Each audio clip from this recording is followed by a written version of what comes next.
If there's one thing you should know about me is that I'm always starved for good cartoon shows. And the new Netflix original, Kipo and the Age of Wonder Beasts, is a fantastic example of one. The series was created by Redford Seacrest and was originally a webcomic posted back in 2015, and the cartoon itself premiered on Netflix in January of 2020. In this show, we follow the life of the creatures that live on Earth after something happened. We don't know what exactly, but some sort of cataclysmic event took place, and 200 years after our current days, the world as we know it was completely changed.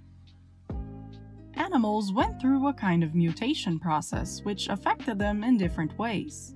Some retained most of their usual characteristics and behavior, only getting maybe an extra limb or two. Others grew to 10 times their size and now roam freely through the ruins of our old civilization. Still, the most interesting side effect of this mutation has to be how some of the animals gain human-like intelligence, being able to walk, talk, and develop their own cultures. Humans, on the other hand, were forced to retreat underground, living in hidden societies that mostly maintain the same structure that we have today. Some humans prefer to live on the surface, but that's a very unsafe environment for our species. Even though all of those varied creatures coexist in the same world, there is a lot of hostility between them. Mutated animals, or mutes as they are called, tend to keep to their own kind, following the same rules and traditions and avoiding contact with other groups.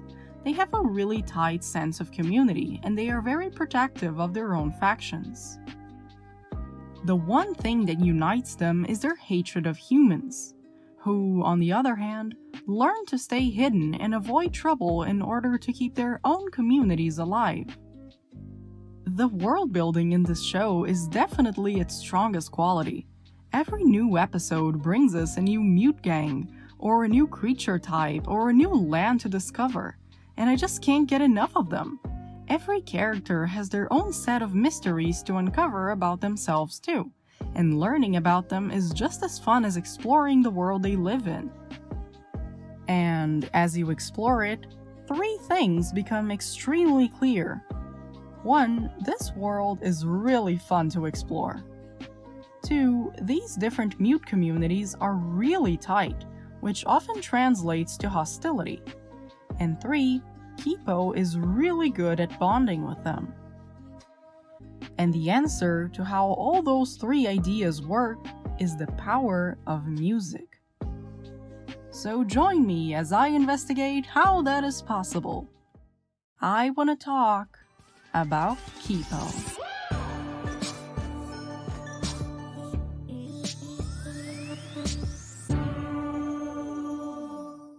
First, let's look at the humans. As I have mentioned before, humans in this world tend to reside in underground societies known as burrows, where they continue to live life pretty much like they used to before the event that took place 200 years in the past. That is the world that Kipo grew up in, and the only life she has ever known. One day, however, her burrow is attacked, and she is separated from her father as they try to escape the beast that was behind it. This launches Kipo into the surface world, away from everyone and everything she loves, and we get to follow her adventures as she tries to find her people once more. And one of the very first things that Kipo does on the surface is sing. Everyone's a critic. The more we learn about Kipo's old life, the more we discover about the part that music played in it. Music has always been a way for her to bond with her father, who used to sing to her back in the burrow. For Kipo, music is almost synonymous with family and safety, and now that she's on the surface, it becomes a way for her to express her feelings and ground herself in that new reality, trying to regain a sense of peace. The same goes for Kipo's father, Leo. When they were together, he used to sing to Kipo a song that he also used to sing for the girl's mother, who is now believed to be dead. Through music, Leo could connect to both the wife he had lost and to the daughter he still had, turning his song into a way for the family to stay together and find meaning in their lives. Kipo clearly carries this lesson with her, as can be seen by her singing break on the first day. As soon as she is tossed into the surface, she starts to search for a way to find her father again, and singing is just as much of a path to him as any underground tunnel could be. While on the surface, Kipo ends up befriending other humans, such as a grumpy girl named Wolf and a cheerful boy named Benson, as well as some other characters that we'll talk about in a moment. Unlike the majority of humans, Wolf has lived on the surface for most of her life, and the process of trying to survive in the world that is constantly trying to kill her has turned her into a wary, distrustful wanderer. She is initially against teaming up with Kipo and repeatedly states that she is only helping the burrow girl out because she would be totally helpless otherwise. But you could see that Wolf had a good heart underneath all that hostility. She just had to learn how to hide it. Benson, on the other hand, is almost the opposite.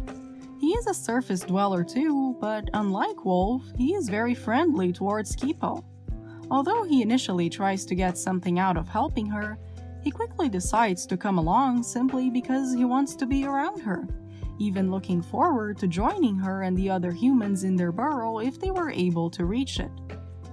Benson was also introduced to the viewers through the concept of music, hunting for mixtapes in abandoned parking lots and listening to his Walkman as he scavenged for food.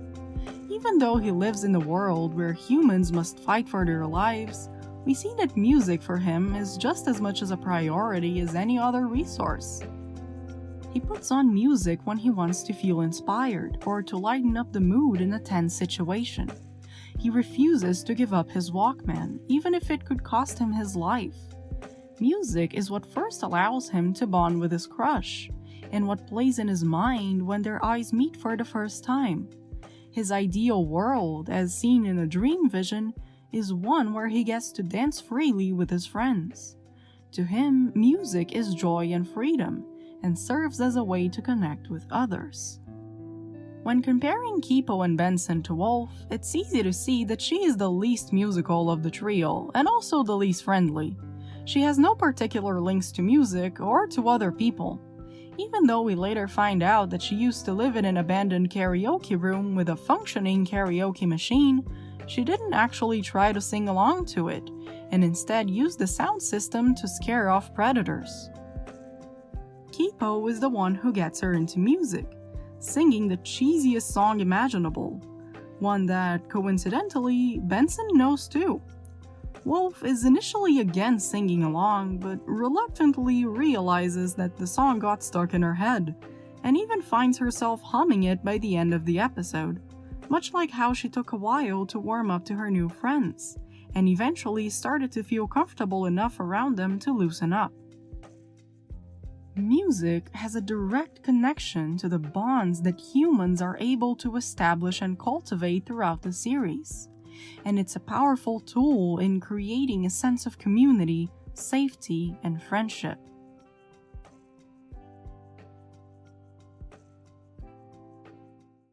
What about the mutes, then? Although a great deal of animals mutated in a similar way, the cultures they have created vary just as wildly as their species. Wolves became distinguished and studious, raccoons became 90s aerobics, bees became techno, monkeys became goth, and so on and so forth.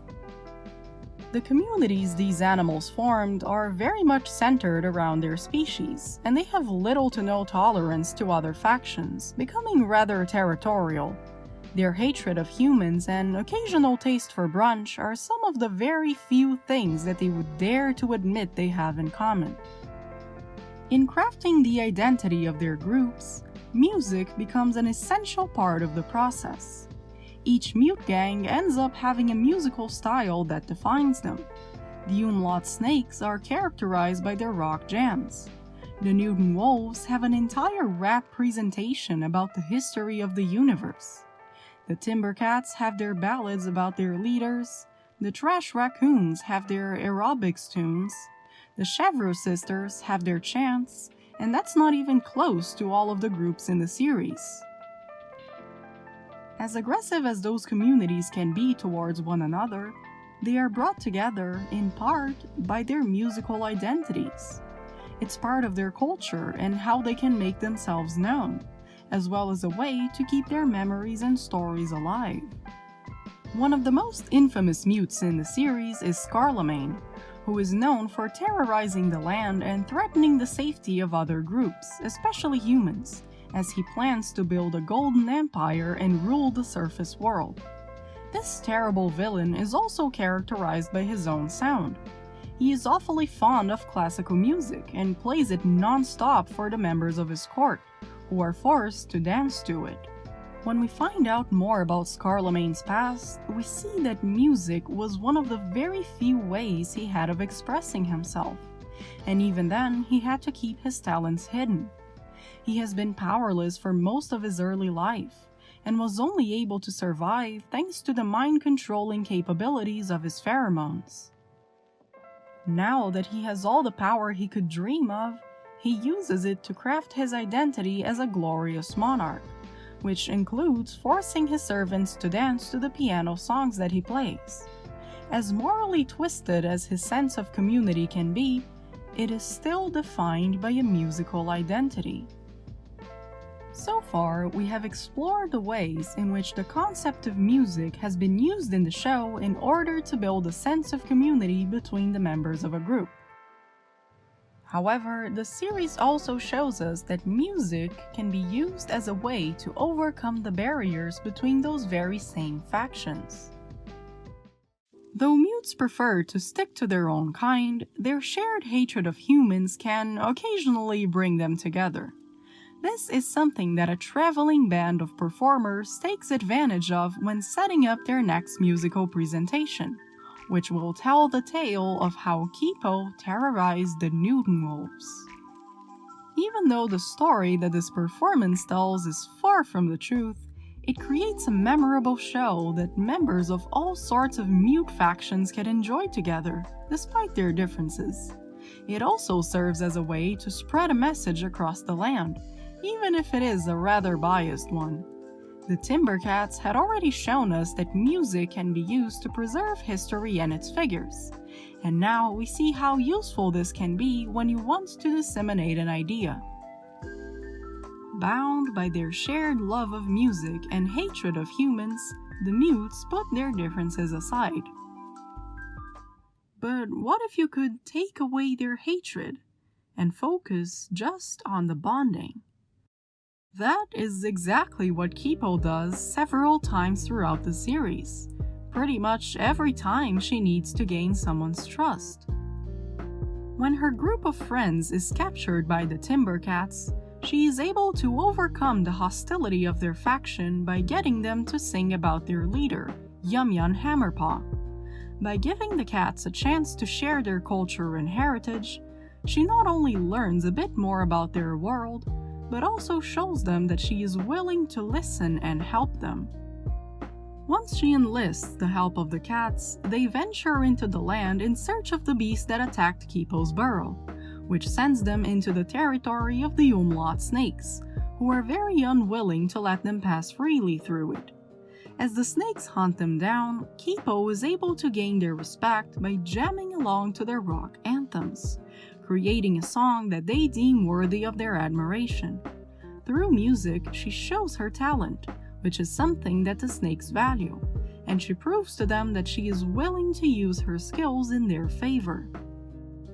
When she finally reaches the beast, her allies automatically attack it, but Kipo decides to try a different approach. Instead of being hostile towards the mega monkey, she sings to it. The same song that her dad used to sing to her, Kipo's anthem of family and safety. The monkey snaps out of its rampage and assumes a much more docile stance, and all fighting dissipates. Because, through music, Kipo showed the beast compassion. The Mega Monkey had its own reasons to react that way to Kipo's song, but Kipo doesn't know that yet. All she knows is that empathy and kindness are bigger weapons than violence, and music is the best way for her to express those ideals. The same attitude is also extended towards Carloman.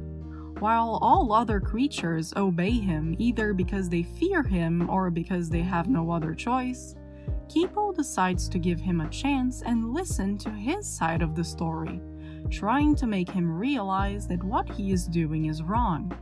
And once again, she bonds with him over music, showing him a different tune to play for once. The idea that Kipo would be the one to bring union between mutes and humans is not that surprising, given her compassionate and friendly nature. But this was also the future that her parents envisioned for her, mostly because, as it turns out, Kipo is actually part mute. This has its own side effects, such as Kipo growing fur on her arms and being able to see in the dark. But the more she discovers about that side of her, the more her mute aspect takes over, transforming her entire body. She is advised to search for an anchor, something that can keep her grounded as a human in case she ever loses control of herself. And just when it seems that all is lost, and that the mute side of her has won, her friends bring her back to normal by singing, reminding her of her true nature. Because to Kipo, music is the greatest symbol for the true meaning of love, and of what it means to be part of a family. Kipo might as well be the one to bring balance between humans and mutes, but she will do it not because of her genes, but because she values kindness and friendship above all else.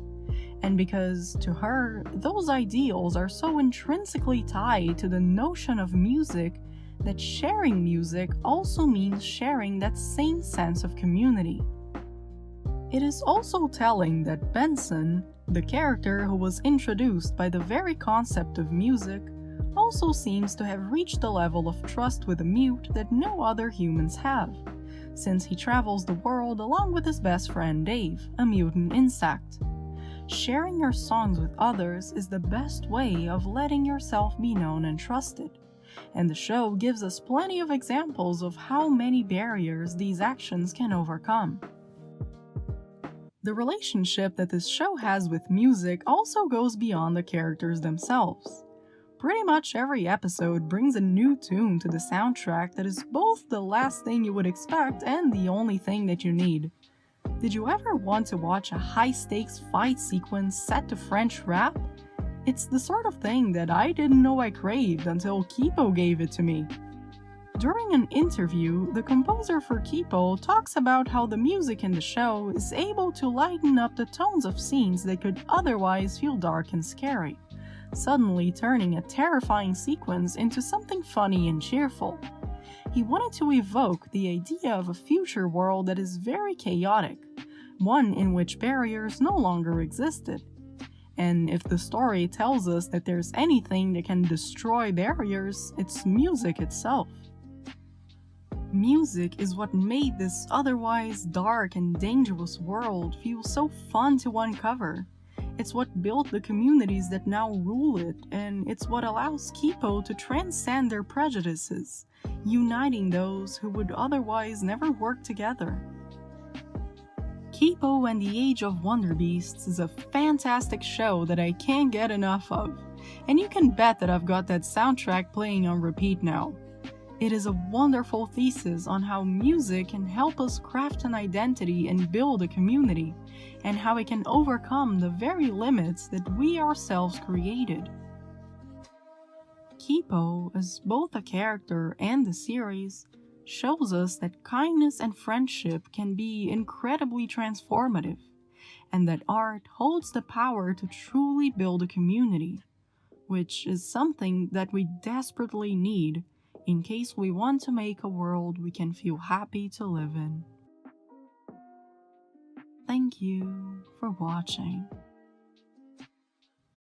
Well, hello there. It was very nice of you to watch this video.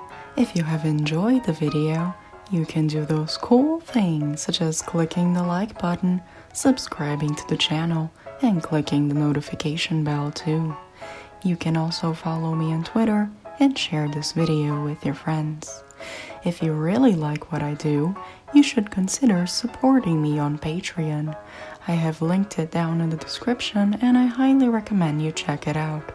Feel free to leave a comment down below, especially if it is about how much you love Kipo. Thank you so much for watching, and I'll see you on my next video. Bye!